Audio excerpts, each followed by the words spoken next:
the thing that's, if they are not repaired, then it affects their future. It affects the rest of their lives. So that's why this work that Interplast is doing. I mean, a child with was cleft lip, for example, will continue to live, but you know, in the future, you will be as grow up, you will be reluctant to come openly involved in education and society. So I want everybody in this country, when they need healthcare, emergency or otherwise, a quality healthcare services should be readily available to these families.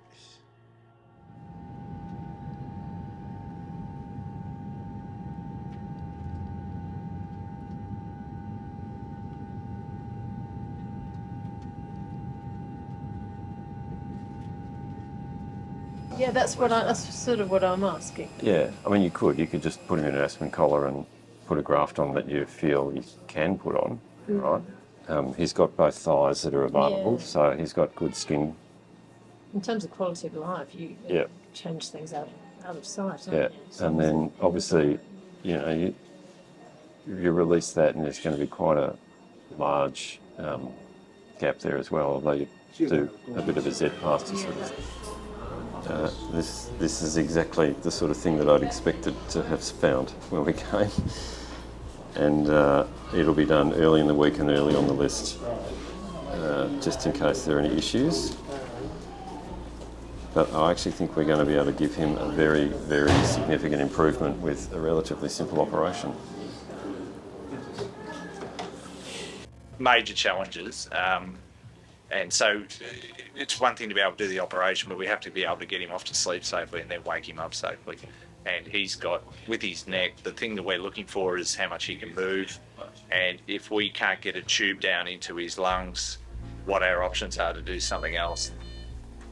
But we think we'll be okay. I think it'll be all right. He's got very mobile joints, and including jaw, and his skin he's actually stretched himself by being so active. He's done a lot of the work for us. Yeah, and he's got extremely good mouth opening because of his hypermobile joints.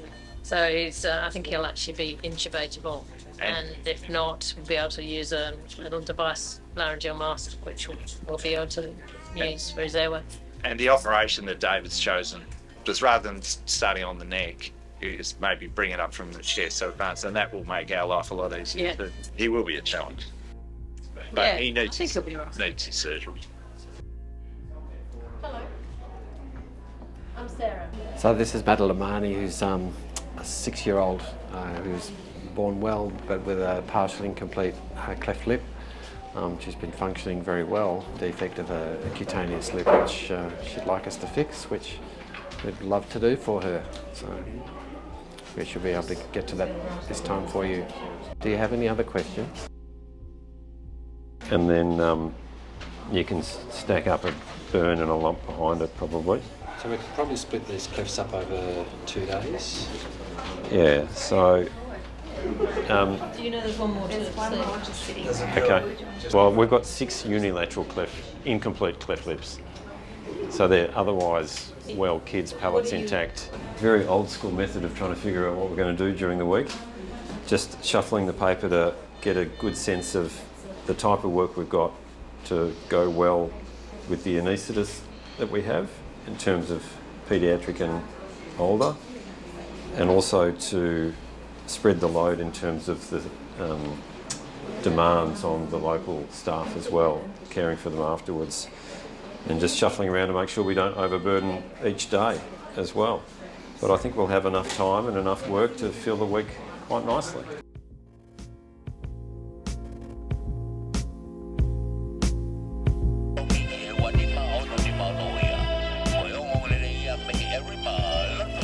So, as with most of our programs around the Pacific, Rotary have been involved in our programs here in Tonga since the very early days, since the 1980s.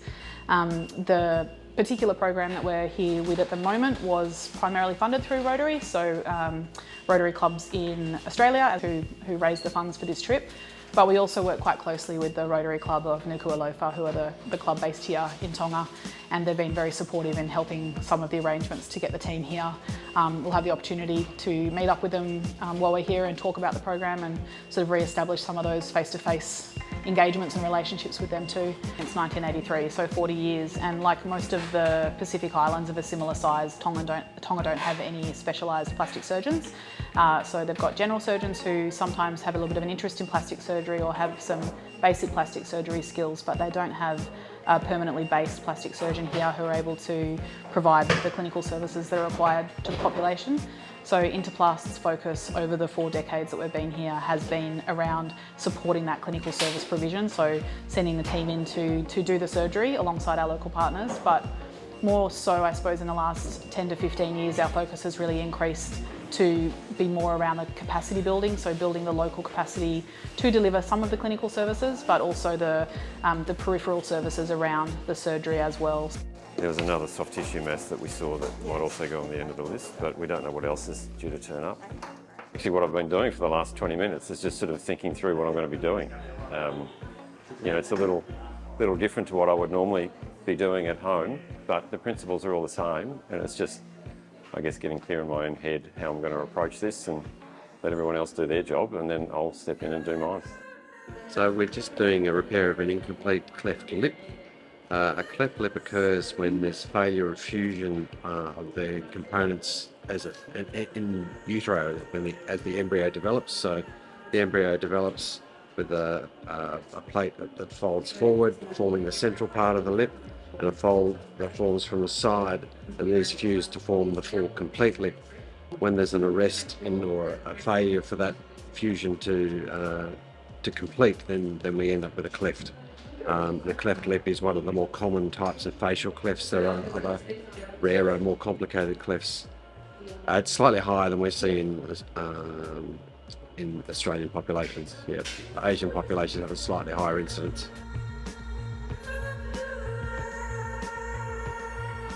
Yeah, so we just finished that young boy with the extensive burn scar contractures of his neck and both armpits. It was a challenging intubation for our anaesthetic colleagues, but they got there in the end, which was great credit to them.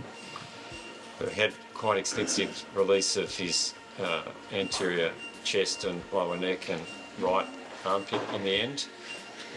There's always a much bigger gap than you think, and so once I'd done all of that, I felt that we'd created enough of a wound for today, and ended up just grafting that with skin from his thigh, as well as doing what we call some Z-plasties to release some of the tighter bands, particularly in his armpit. But it's all gone really well. He's certainly going to have a very significant improvement from when he walked in the door the other day. He should be able to get his chin up to at least a neutral position. His intubation status from the anaesthetic point of view is significantly improved, so should we have to do anything next time, it'll be much easier. And we can now get his right arm effectively above his head, so functionally he'll be much improved, and I suspect quite happy.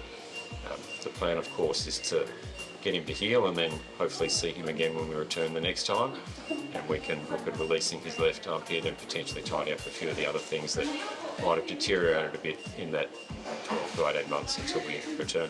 So fortunately for him, because of his age, and I think he's naturally got some hypermobility of his joints, but his joints were very flexible, and once I released the scar in his shoulder easily moved up above his head. Obviously later in life those joints tend to stiffen up, and getting that full range back is a bit more challenging, but at his age I don't expect that he'll have any problems returning to full range. I think the people of Australia and New Zealand, I'd like to thank to the two countries for the helping, and I'd like to let them know that the Kingdom of Tonga need help every time.